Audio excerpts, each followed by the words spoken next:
Sir, Hamas has supporters in Congress. Rashida Tlaib, Ilhan, Omar, they've consistently used the word genocide to describe the Israeli government.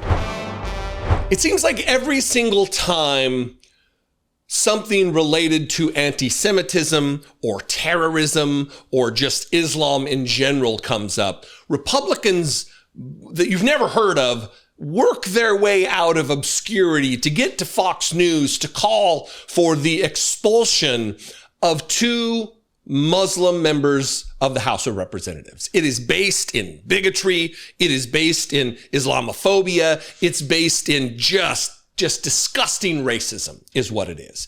And Darin LaHood, the Republican from Illinois, did this with the flunky Stuart Varney on Fox Business or Fox News. I'm not sure. They're both the same to me. So it's both conspiracy theory, racist network on a loop. But Darin LaHood sat with Stuart Varney, and after the ostensible terrorist attack, we don't know the motivations. Well, we know the motivations that's being told by authorities. We don't necessarily know what was going on in the guy's head, if he's mentally ill, if he was actually acting in a terroristic manner. We don't know. But a horrible thing took place in Boulder, Colorado over the weekend, where a makeshift flamethrower was used and people were injured. And it was apparently at a protest calling for the release of the hostages in Israel.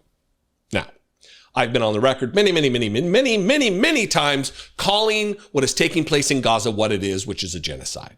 Over 53,000 Palestinians have been exterminated by the government of Israel, by Benjamin Netanyahu. 15,000 of that 53,000 have been children, and another 15 or 20,000 have been women, some of them pregnant. The vast majority of the individuals who have been murdered by the state of Israel have been civilians, non-combatants. This is a genocide.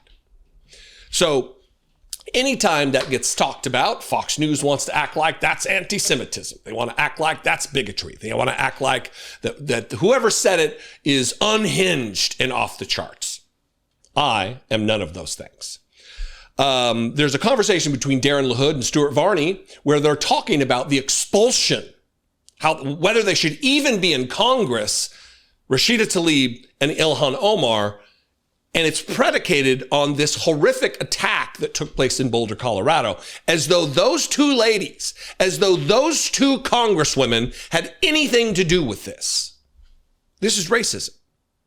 Now, I'm going to play this clip, and then we're going to talk a little bit about the shifting definitions and the shifting opinions about what's taking place in Gaza right now at the hands of Benjamin Netanyahu and his government and his IDF, and that even reluctant scholars, Jews in Israel who teach in Israeli universities about genocide, they're changing their minds and now calling what's taking place in Gaza a genocide. First, dipshit extraordinaire Congressman Darin LaHood and flunky Stuart Varney.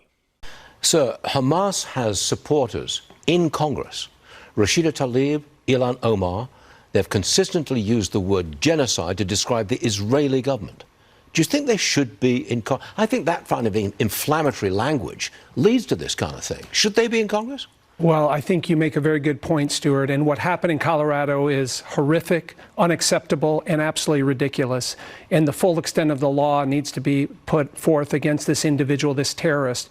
To your point, nobody can defend what happened here. But it's that type of language that's incendiary, particularly for members of Congress on the House floor or in committee rooms. This just highlights why we have to continue to take action in the strongest possible terms. This should be a bipartisan issue. Nothing like this should happen in America. The question was, should they be in Congress? And he replies, well, I think you make a very good point, Stuart. Does he? Does he make a good point that two Muslim women who represent a constituency in both Minnesota and Michigan, it's a good point that they should be expelled from the body because they're Muslims? Because an attack took place in Boulder, Colorado? Is it a good point? Darin LaHood, MAGA dipshit.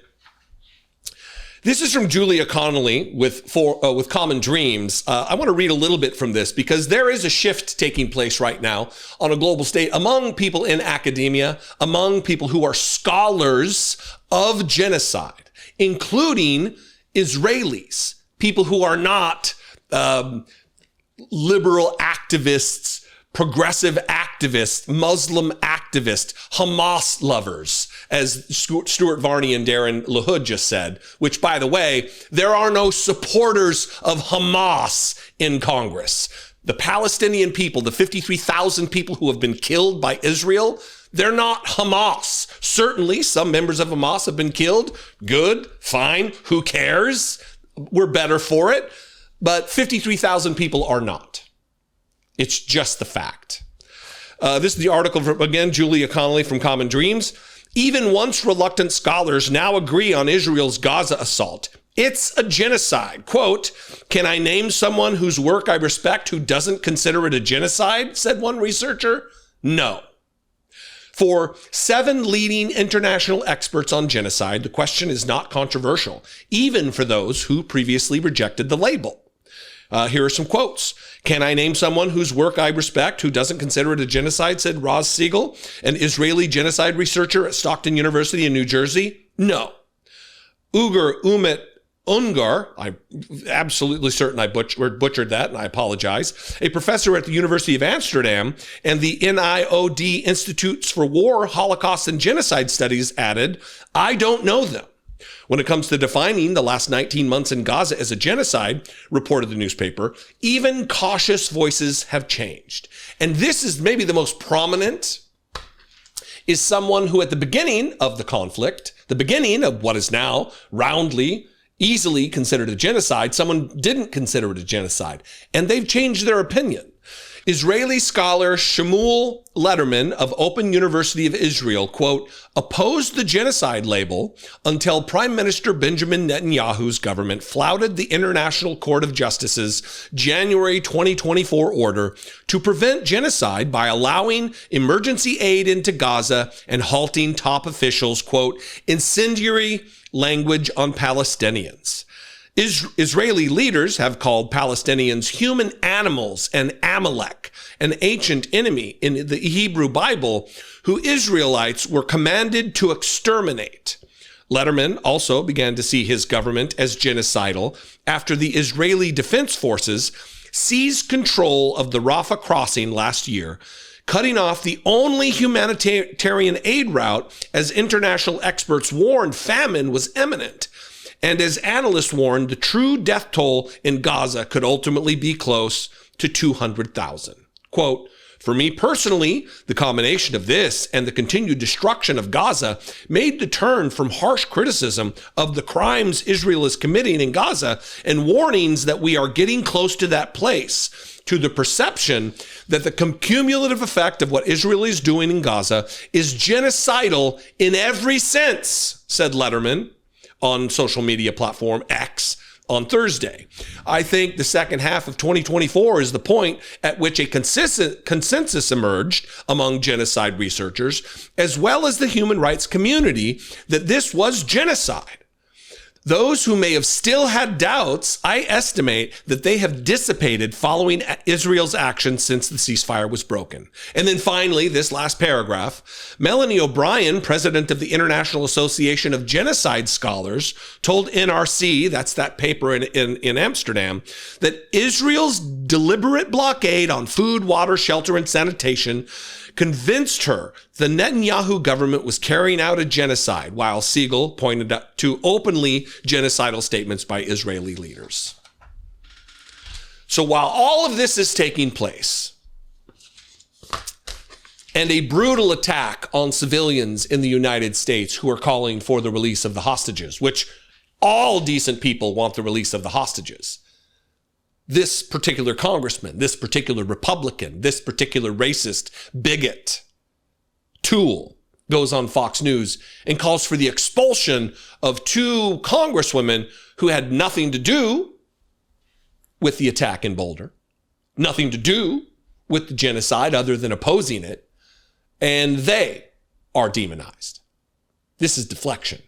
This is the standard operating procedure for the Republican Party and Rupert Murdoch's News Corp, whether that be the Wall Street Journal or Fox News or Fox Business or the New York Post or the litany of other propaganda outlets that he owns. I would love your opinion on this. You can comment below. You can also call the voicemail line, 714-576-4054. And of course, as always, you can email me, daily@dollemore.com. Thanks for joining me today. I appreciate it. I really would love a conversation in the comments. Well, I know we can agree. I know we can disagree agreeably. I know it's possible. I know it's possible. Anyway, I'll see you next time. Be genuine. Take care of one another.